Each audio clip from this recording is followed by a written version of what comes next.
Praise the Lord. கிறிஸ்து இயேசுவின் நாமத்தினால் உங்களுக்கு என்னுடைய அன்பின் வாழ்த்துதல். அப்போஸ்தலர் 10வது அதிகாரம் அதனுடைய 1வது வசனத்திலிருந்து சில வசனங்களை நாம் வாசித்து தியானிக்கலாம். இத்தாலியா பட்டாளம் எனப்பட்ட பட்டாளத்திலே 100க்கு அதிபதியாகிய கொர்நேலியு என்னும் பெயர் கொண்ட ஒரு மனுஷன் செசரியா பட்டணத்திலே இருந்தான். அவன் தேவ பக்தி உள்ளவனும். இங்கே பாருங்க, ஒரு இராணுவத்தில் வேலை பார்க்கிற ஒரு மனிதனை குறித்து வேதம் இங்கு சொல்லுகிறது. அந்த இராணுவத்தில் வேலை பார்க்கிற மனிதன் அவன் தேவ பக்தி உள்ளவன் என்று சொல்லப்படுகிறது. பாருங்க, ஒரு உயர் அதிகாரியாக 100க்கு அதிபதியாக இருக்கிறார். ஒரு உயர் அதிகாரியாக இருக்கிற ஒரு மனிதன் தேவ பக்தி உள்ளவனாக இருக்கிறான் என்று சொல்லப்படுகிறது. அப்போ உயர் அதிகாரத்தில் இருக்கிறவர்களும் ஆண்டவர் மேல பக்தியா இருக்கலாம் என்று வேதம் தெளிவாக சொல்லுகிறது. ஒருவேளை எங்களுடைய வேலையின் வலுவின் நிமித்தமாக நாங்கள் பக்தியாக இருக்க முடியவில்லை என்று நீங்கள் சொல்ல முடியாது. ஏன்னா இங்கே சொல்றார் பாருங்க, அந்த கொர்நேலியு என்று சொல்லப்படுகிற அந்த மனிதன் தேவ பக்தி உள்ளவன். பாருங்க, தேவ பக்தி உள்ளவன், சர்வலோகத்தையும் படைத்த ஆண்டவர் மேல அந்த உயர் அதிகாரிக்கு, அந்த இராணுவ வீரருக்கு பக்தி வைராக்கியம் இருந்திருக்கிறது. இரண்டாவது பாருங்க, தேவ பக்தி உள்ளவனும் தன் வீட்டார் அனைவரோடும் தேவனுக்கு பயந்தவனுமாயிருந்து. பாருங்க, அவன் மட்டும் பயப்படல, அவன் மட்டும் பக்தி உள்ளவனாய் இருக்கல, அவருடைய வீட்டில் இருக்கிறதான அனைவரும், வீட்டார் அனைவரோடும். அப்போ ஒருவேளை அவங்க வீட்டில் அந்த காலங்களில் எத்தனை பேர் இருந்திருப்பாங்க என்கிறத நீங்கள் யோசித்து பாருங்க. ஒருவேளை 10 பேர் இருந்திருப்பாங்களா, இல்லை 15 பேர் இருந்திருப்பாங்களா என்பது நமக்கு தெரியவில்லை. ஆனால் இங்கே சொல்லப்படுகிறது, வீட்டார் அனைவரோடும் தேவனுக்கு பயந்தவனுமாயிருந்து. ஒன்று, நல்ல பக்தியா இருக்கிறான். இன்னைக்கு பாருங்களேன், ஆண்டவருடைய பிள்ளைகளுடைய பக்திகளெல்லாம் போய்விட்டது. ஆரம்ப காலத்திலிருந்த அந்த பயபக்தி இன்றைக்கு கிறிஸ்தவர்களுக்கு இருக்கிறதா அப்படின்னு சொல்லி நீங்கள் பார்த்தீங்கன்னா, ஆரம்ப காலத்தில் இருந்த அந்த பயபக்திகள் எல்லாம் இன்றைக்கு இல்லை. ஏன்னா ஆரம்ப காலத்தில் செருப்பே போடாமல் கர்த்தருடைய ஊழியத்தை நடந்து செஞ்சிருக்கிறாங்களாம். ஸ்தோத்திரம். இன்னைக்கு பலிபீடத்திலேயே செருப்பை போட்டுட்டு நின்று கர்த்தருடைய வார்த்தையை கொடுக்கிற காலமாய் மாறிவிட்டது. அடுத்து பாருங்க, இங்க என்ன சொல்றார் பாருங்க, தேவனு மேல நல்ல பக்தி இருந்திருக்கு. பக்தி என்பது ஒரு வஸ்திரத்தை தரிப்பதனால வருகிறது அல்ல. ஏதோ ஒரு அடையாளத்தை நீங்க போட்டுட்டு வாழ்றீங்களா அதனால இல்லை. ஒருவேளை சிலுவையை நம்ம பெருசா ஒன்று கழுத்தில் கட்டி தொங்க விடுறோம், இதுதான் பக்திக்கு அடையாளமா அப்படின்னு கேட்டால் அது பக்தியினுடைய அடையாளம் அல்ல. நல்ல கவனமாக கேளுங்க. சிலுவையை நம்ம கழுத்தில் கட்டி தொங்க விடுறது பக்திக்கு அடையாளமா? இல்லை. ஏதோ வஸ்திரங்களை, ஒரு வஸ்திரத்தை தரிக்கிறது ஒரு பக்திக்கு அடையாளமா அப்படின்னு சொல்லி கேட்டீங்கன்னா அதுவும் கிடையாதுங்க.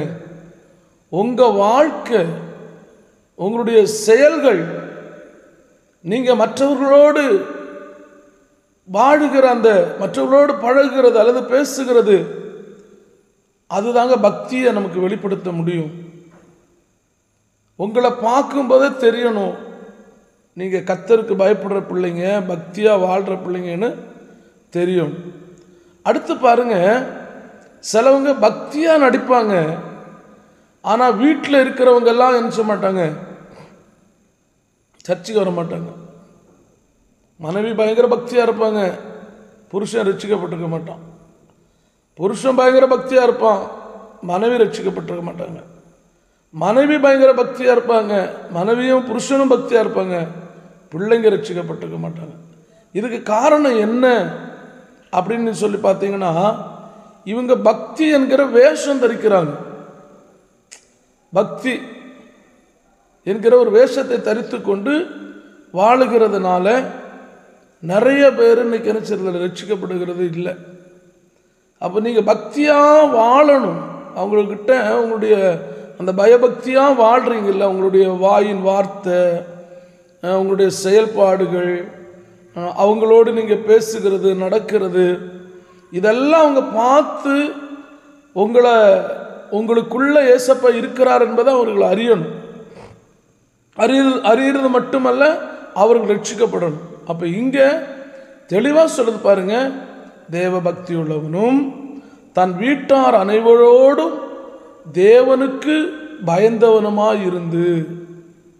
இன்னைக்கு பக்தி இருக்கலாம், ஆனால் கர்த்தருக்கு பயப்படுறோமா அப்படின்னு சொல்லி பார்த்தீங்கன்னா, நிறையா மனிதர்கள் கர்த்தருக்கு என்ன செய்கிறது இல்லை, பயப்படுகிறது இல்லை, தெய்வ பயம் இல்லை. தேவனுக்கு பயப்படுகிற பயம் இன்னைக்கு அநேகருடைய உள்ளத்தில் இல்லை. எதுக்காக அவங்க நினைக்கிறாங்க, நமக்கு எல்லாமே தெரியும், நம்ம ஏன் தேவனுக்கு பயப்படணும் அப்படின்னு நினைக்கிறாங்க. ஆனால் இங்கே இந்த உயர் அதிகாரி, இன்னைக்கு அநேக உயர் அதிகாரிகள், அநேக செல்வ சீமான்கள் கர்த்தருக்கு பயப்படுகிறார்கள். ஆனால் அநேகர் கர்த்தருக்கு பயப்படாமல் வாழ்ந்து கொண்டிருக்கிறாங்க. நீங்கள் எப்படி இருக்கிறீங்க சற்று யோசித்து பாருங்க. நீங்கள் தேவனுக்கு பயப்படுறீங்களா? பாருங்க, தேவனுக்கு பயப்பட மாட்டாங்க. இன்னைக்கு நிறைய பேர் தன்னுடைய பிள்ளைகளுக்கு பயந்துட்டு இருக்கிறாங்க, தன்னுடைய மனைவிக்கு பயந்துட்டு இருக்கிறாங்க இல்லையா? தன்னுடைய மனைவிக்கு பயந்துட்டு இருக்கிறாங்க. இந்த உலகத்தில் எதற்கெல்லாமோ பயந்துட்டு இருக்கிறாங்க, வியாதிகளுக்கு பயந்து கொண்டு இருக்கிறாங்க. நீங்க கர்த்தருக்கு பயப்படல அப்படின்னா நீங்க வேற எதுக்கெல்லாமோ பயப்பட வேண்டியது வரும். அருமையான கர்த்தருடைய பிள்ளையே, முதலாவது நம்ம கர்த்தருக்கு பயப்படாம இருந்தோம்னா, கர்த்தருக்கு மட்டும் பயந்தோன்னா இந்த உலகத்தில் எதுக்கும் பயப்பட வேண்டிய அவசியம் இல்லை. அல்லேலூயா.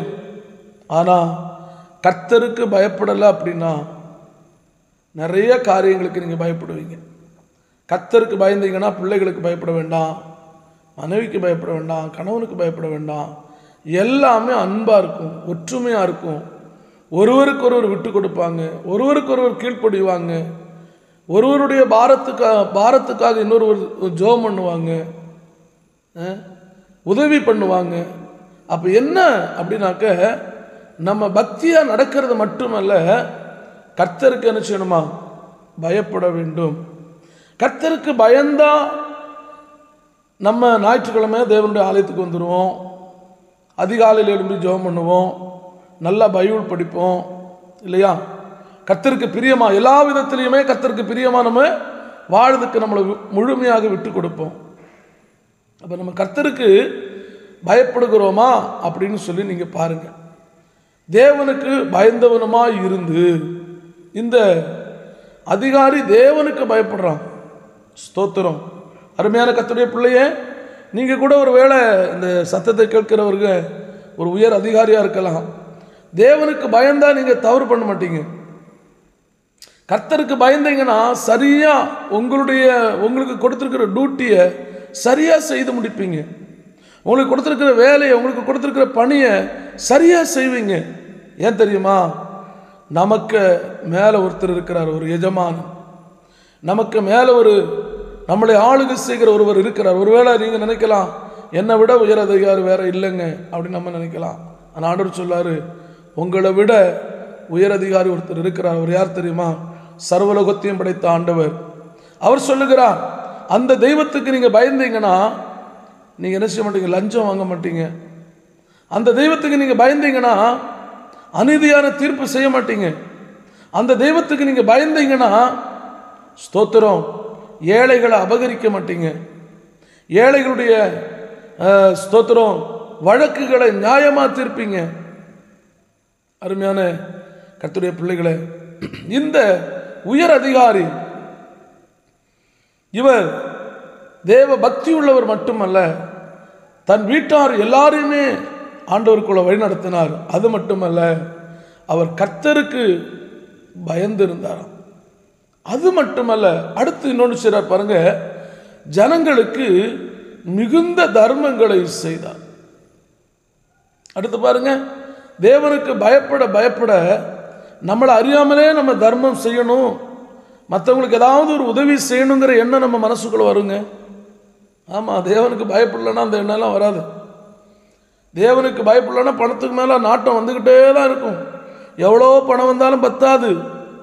ஆமாம், எவ்வளோ பணம் வந்தாலும் பத்தாது. ஆனால் தேவனுக்கு ஒரு மனுஷன் பயப்பட ஆரம்பிச்சிட்டாங்க அப்படின்னு வச்சுக்கோங்களேன், ஆண்டவர் மேலே நல்ல பக்தியாக இருக்க ஆரம்பிச்சிட்டாங்கன்னு வச்சுக்கோங்களேன், தங்களுக்கு இருக்கிறத இன்னொருத்தவங்களுக்கு கொடுக்கணுங்கிற எண்ணம் வரும்.